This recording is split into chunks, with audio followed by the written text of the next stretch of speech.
Bonjour à tous. On va partager des résultats préliminaires sur l'utilisation du Cabla, c'est-à-dire du cabotegravir injectable à action prolongée qu'on a offert au travers du sexe au Malawi. En dépit des progrès indéniables, le VIH reste un problème au Malawi avec une prévalence de 6%, qui est estimée à 6%, et en particulier plus élevé de presque 53% chez les femmes travailleuses du sexe. Et on sait qu'avec les injectables à longue action, on a fait beaucoup de progrès. On a déjà la PrEP orale qui se prend tous les jours. C'est pas évident pour le prendre long terme. Et puis on a le Cabla. C'est la première PrEP injectable à action prolongée, c'est-à-dire une injection musculaire, intramusculaire tous les 2 mois. C'est une bonne tolérabilité, mais c'est vrai qu'on a une douleur aussi d'injection qui est l'un des problèmes. Et c'est vrai que comme pour la PrEP orale, on n'avait pas vraiment de données sur la vie réelle et en particulier au sein de cette population de travailleurs du sexe. Donc on a mis en place ce projet dans le district d'Edza et Neno avec des cliniques de proximité pour travailler sur 21 hotspots.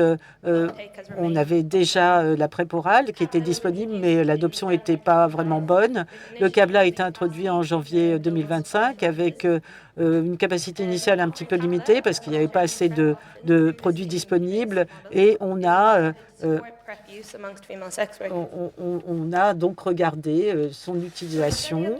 Les objectifs de l'étude, c'est-à-dire, étaient les suivants: évaluer l'adoption, les préférences et la persistance de l'usage, explorer les barrières et les catalyseurs de l'adoption et de la persistance d'usage, évaluer la faisabilité, l'acceptabilité via ces cliniques mobiles dans les hotspots. C'est une étude observationnelle sur 18 mois, entre janvier 2025 et juillet 2026. C'est à base de méthode mixte avec un modèle multi-État pour estimer l'utilisation de la PrEP au cours du temps et complété par des entretiens individuels et collectifs et aussi des discussions de groupe. Et donc, je vais partager les données jusqu'à mars 2026 ainsi que nos données qualitatives. Nous avons travaillé surtout avec des femmes, 93%, avec un âge médian de 26, entre 14 et 78, donc avec des mineurs, mais surtout des jeunes adultes.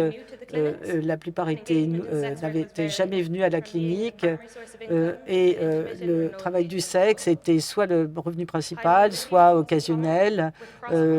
On avait beaucoup de mobilité avec des mouvements entre le Malawi et Mozambique et aussi des caractéristiques de vulnérabilité, stigmatisation, insécurité alimentaire.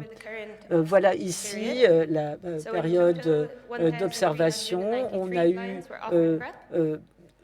donc 1393 ont été contactés, 41% pour la PrEP orale, 59% pour Cabla. And 59 started with Cabla.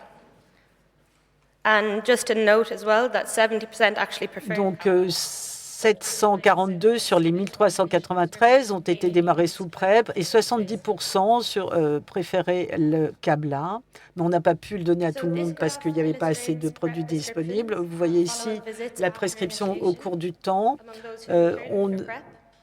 Prescriptions continued, but mainly for Cabla, on a surtout vu des gens qui voulaient poursuivre la Cabla et 1 sur 5 est d'ailleurs passé au Cabla, alors que 3% seulement est passé à la PrEP orale, principalement pour raison de grossesse.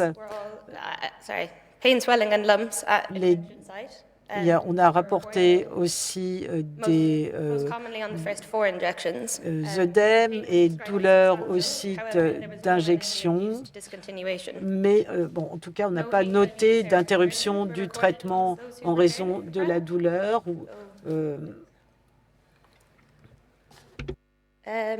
Nous n'avons pas observé de séroconversion. Et là, le même graphique, mais on a ajouté ceux qui ne sont pas retournés à la PrEP, regroupés en 3 catégories. D'abord, en jaune, ce sont ceux qui ne sont pas sur la PrEP, des rendez-vous ratés ou en retard. En orange, les perdus de vue ne sont pas revenus depuis plus de 2 mois. En rose, on a ceux qui ont arrêté la PrEP. Ils sont revenus à la clinique, mais ont annoncé qu'ils avaient arrêté le traitement PrEP. So overall, we had Donc, disengagement from dans PrEP. It was l'ensemble, substantial, il y a as you un can see. désengagement It assez mainly important occurred par after the rapport à second la and third PrEP, visit, and it was mostly notamment attributed to observé lost lors de la follow-up. 2e et 3e visite, essentiellement pour cause de patients perdus de vue. Next, we used a multi-state model framework Ensuite, to on estimate a PrEP use over the full 12 utilisé months. ce modèle The table shows pour probabilities voir of being in le PrEP recours à follow-up la states PrEP on the left, pendant or les PrEP exit 12 states derniers on the mois. right, at 3, 6, and 12 Il y a la months. sortie de la PrEP à 3, 6 et 12 mois, à droite, même catégorie que tout à l'heure. Donc, initialement, 21% ont démarré la PrEP orale et 59% le Cabla. Et puis, 4% seulement ont fini par rester sur la PrEP. Le Cabla, on a vu moins d'abandon du traitement, stabilisation à 30% au 6e mois. Ceux qui ne sont pas sous PrEP, 14 à 20%, à 19%. Et puis, enfin, ceux qui ont abandonné, ceux qui ont été perdus de vue figurent ici. La moitié au 12e mois avaient abandonné. La probabilité qu'ils retournent à la clinique et reprennent leur traitement est très faible. Nous avons réalisé des interviews qualitatives qui ont mis en lumière plusieurs facteurs. La plupart des participants connaissaient l'existence de la PrEP, voyaient les cliniques mobiles comme accessibles, on ne les jugeait pas. Le Cabla était le traitement de préférence parce que c'est discret, pratique, mais il y avait quand même des barrières, des obstacles à l'adoption de la PrEP. D'abord, la peur des effets secondaires, nausées, des symptômes similaires au palu, et puis douleur sur le site d'injection, gonflement, ganglion, peur de la déstigmatisation et de la violence, le risque d'être remarqué, d'être vu venir souvent à la clinique, la pression des pairs, les a priori aussi affecter la fréquentation ou non de la clinique mobile. Ici, nous avons recueilli le sentiment des participants. D'abord, sur le Cabla, la discrétion que ça permet. Verbatim, comme l'amie dont je vous ai parlé, elle avait peur d'aller chercher la PrEP, elle était intimidée, elle avait peur qu'on la voie porter ses flacons de traitement. Donc les injectables, c'est plus facile, personne ne peut détecter que vous prenez une PrEP. Et alors, les injections intramusculaires dans les fesses, c'est douloureux. Les travailleuses du sexe, ça les gênait lors de leur rapport avec les clients. Et quelquefois, quand elles ont trop de douleurs sur le site d'injection, eh bien, elles ne travaillent pas et restent chez elles. Sorry, I've lost my notes.